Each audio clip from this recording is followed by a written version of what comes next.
একজন মুসলমানকে প্রতিটি অবস্থায় নবী করিম সাল্লাল্লাহু আলাইহি সাল্লাম তার করণীয় বাতলে গেছেন, তার সুন্নাহ রয়ে গেছে। আমরা কোন সময় কোন আমলটা করব, কোন সময় কাজ করব, কোন কাজ করব না, সেই শিক্ষা নবী করিম সাল্লাল্লাহু আলাইহি সাল্লাম আমাদেরকে দিয়ে গেছে।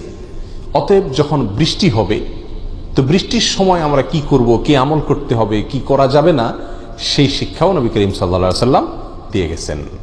অতএব বৃষ্টির সময়কার নবী আলাইহিস সালামের যে সমস্ত আমল ছিল, যে সমস্ত আমল তিনি শিখিয়ে গেছেন, করে গেছেন, সেরকম 6টি আমলের কথা আমরা আজকে শুনব।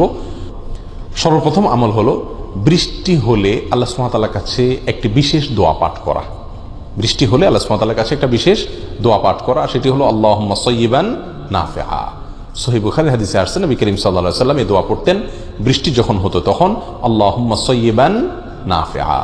মাত্র 3 শব্দের দোয়া, আল্লাহুম্মা সাইয়্যিবান নাফিআ, অর্থাৎ হে আল্লাহ, আপনি যে বৃষ্টি ঢালছেন, নাজিল করছেন, সেই বৃষ্টি যেন আমাদের জন্য উপকারী হয়, ক্ষতিকর বৃষ্টি যেন না হয়। কারণ কিছু কিছু বৃষ্টি আছে যে বৃষ্টিতে আমাদের ক্ষতি হয়, ফসলের ক্ষতি হয়, ঘরবাড়ির ক্ষতি হয়। তো আল্লাহ, আমরা আপনার কাছে উপকারী বৃষ্টি চাই। বৃষ্টি হলে একজন মুমিন এই দোয়া পাঠ করবে, আল্লাহুম্মা সাইয়্যিবান নাফিআ। যদি বৃষ্টি হতে হতে এত বেশি বৃষ্টি হয় যার ফলে রাস্তাঘাট ডুবে যায়, ঘরবাড়ি ক্ষতিগ্রস্ত হয়, ফসল ক্ষতিগ্রস্ত হয়, এক কথায় আমরা ক্ষতিগ্রস্ত হই, তাহলে নবী আলাইহিস সালামের আরেকটি দোয়া আছে, সেটি হলো আল্লাহুম্মা হাওয়ালাইনা ওয়ালা আলাইনা। একবার নবী আলাইহিস সালাম আল্লাহর কাছে বৃষ্টির জন্য দোয়া করেছিলেন, অনাবৃষ্টি চলছিল মদিনাতে।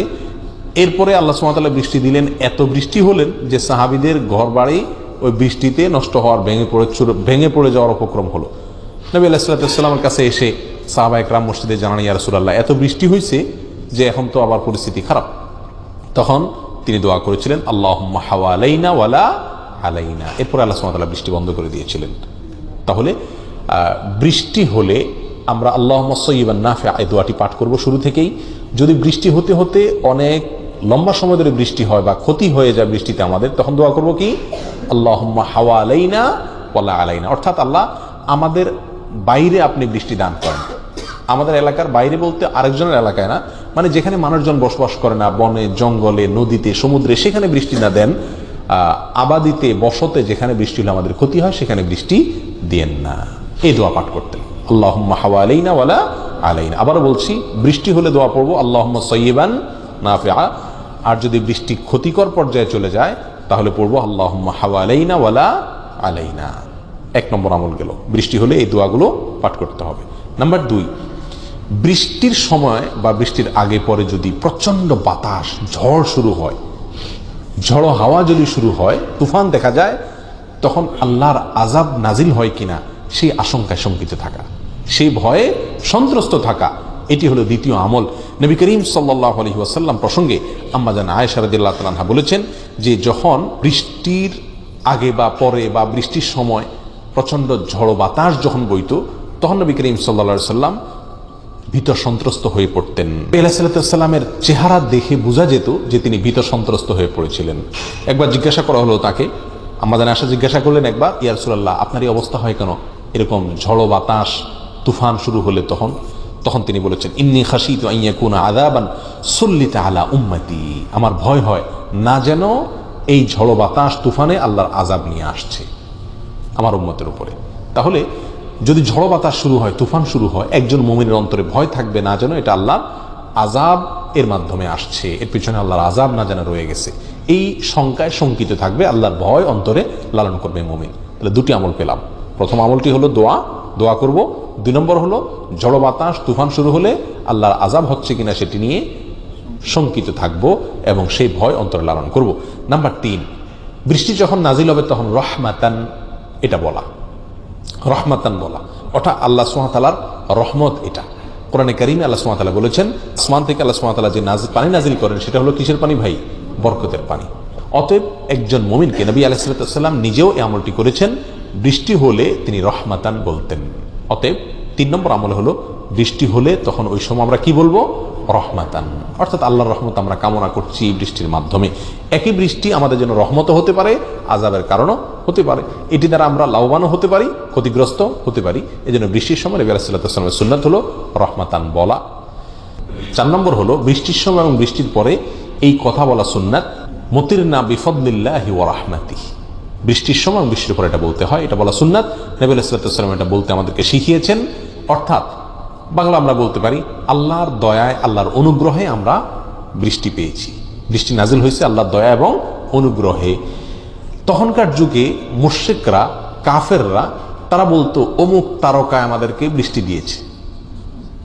তো এর বিপরীতে নবী আলাইহিস সালাতু ওয়াস সালাম আমাদেরকে শিখিয়েছেন এই কথা বলা যে আমরা বৃষ্টি পেয়েছি বা আমাদের মধ্যে বৃষ্টি নাজিল হয়েছে আল্লাহ সুবহানাহু ওয়া তাআলার অনুগ্রহে এবং দয়ায়। মুতিরনা বিফদলিম মিনাল্লাহি ওয়া রাহমাতিহি, এটাও বলা কি সুন্নাত। এটা সহিহ বুখারী মুসলিমের ভিতরে আসছে। নাম্বার 5, বৃষ্টির পানি গায়ে লাগানো সুন্নাত। বৃষ্টির পানি গায়ে লাগানো সুন্নাত।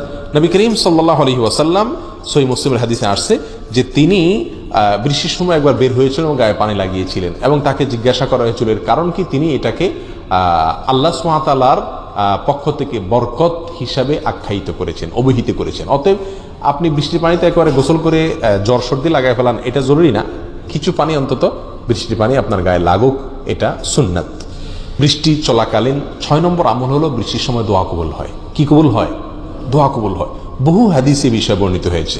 সুনানে বাইহাকিতে হাদিস আসছে, তারপরে মুসনাদ হাকিমে বিষয় হাদিস আসছে, আর বহু হাদিসে আসছে।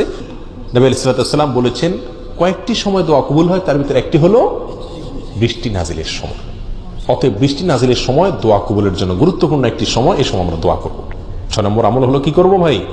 দোয়া করবো ইনশাআল্লাহ। আবারও বলছি আমলগুলো এক নজরে। 1 নম্বর আমল হলো বৃষ্টি যখন হবে তখন কি করব? 1 নম্বর আমল হলো বৃষ্টি যখন হবে তখন বৃষ্টির দোয়া করব, আল্লাহুম্মা সায়্যিবান নাফিআ। ক্ষতিকর বৃষ্টি হলে তখন বলবো আল্লাহুম্মা হাওয়ালাইনা ওয়ালা আলাইনা। নাম্বার 2, বৃষ্টির সাথে ঝড়ো হাওয়া, তুফান যদি শুরু হয় বা তার আগে পরে তুফান দেখা যায়, তাহলে আল্লাহর ভয়ে অন্তরে লালন করব, না জানি সেটা আল্লাহর গজব নিয়ে আসছে, না জানি তার পিছনে আল্লাহর গজব রয়ে গেছে। নাম্বার 3, বৃষ্টি যখন হবে তখন রহমাতান বলবো, অর্থাৎ আল্লাহর রহমতের আশা করব। নাম্বার 4, বৃষ্টি যখন হবে তখন তারপরে আমরা বলবো মুতিরনা বিফদলিল্লাহি ওয়া রাহমাতিহি। বৃষ্টি যখন হবে এবং তারপরে আমরা বলবো মুতিরনা বিফদলিল্লাহি ওয়া রাহমাতিহি, অর্থাৎ আল্লাহর অনুগ্রহে দয়া আমাদের প্রতি বৃষ্টি নাজিল হয়েছে। নাম্বার 5, বৃষ্টি যখন হবে তখন শুরুতে একদম বৃষ্টির পড়ার শুরুর দিকে সম্ভব হলে বৃষ্টির কিছু পানি শরীরে লাগানো, সেটা 2-4 ফোঁটাও হতে পারে। নবী আলাইহিস সালাতু ওয়াস সালামের সুন্নাত এটা। নাম্বার 6, বৃষ্টির সময় কি করব? দোয়া করব। 6টি আমল পেয়ে গেলাম। বৃষ্টির সময় আমরা কিছু কাজ করি যে কাজগুলো করা উচিত নয়। নাম্বার 1, অনেক সময় ঝড় বৃষ্টি শুরু হলে আমরা বৃষ্টিকে গালিগালাজ করি। অতিরিক্ত বৃষ্টি হলে অমুকের বৃষ্টি তমুকের গোষ্ঠী মা বাপ তুলে বা বিভিন্নভাবে বৃষ্টিতে গালিগালাজ করি বা বৃষ্টির প্রতি বাজে মন্তব্য করি। সুনানে তিরমিজির বিশুদ্ধ সূত্রে বর্ণিত এক হাদিসে আসছে নবী সাল্লাল্লাহু আলাইহি ওয়াসাল্লাম বলেছেন, যদি কোনো ব্যক্তি এমন কোনো বস্তুকে গালি দেয় বা অভিশাপ করে যেই বস্তু অভিশাপ পাওয়ার উপযুক্ত না, তাহলে সেই জিনিসটা তার দিকে আবার ফিরে আসে।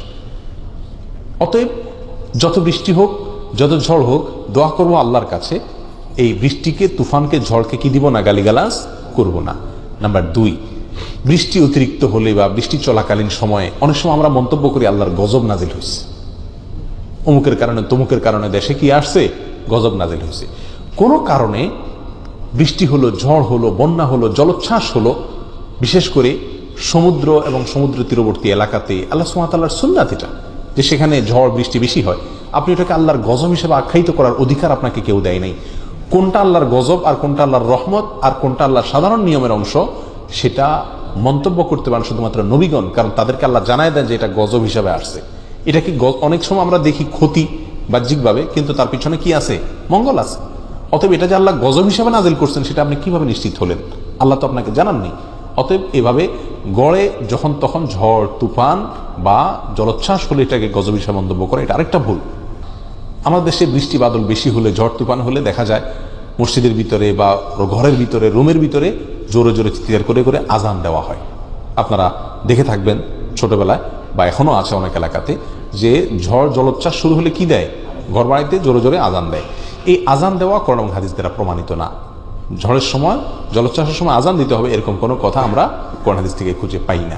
এটাও কোরআন হাদিস থেকে প্রমাণিত কোনো আমল নয়। তাহলে আমরা বৃষ্টির সময় এই বৃষ্টিকে গালিগালাজ করা, এটা থেকে আমরা বেঁচে থাকবো।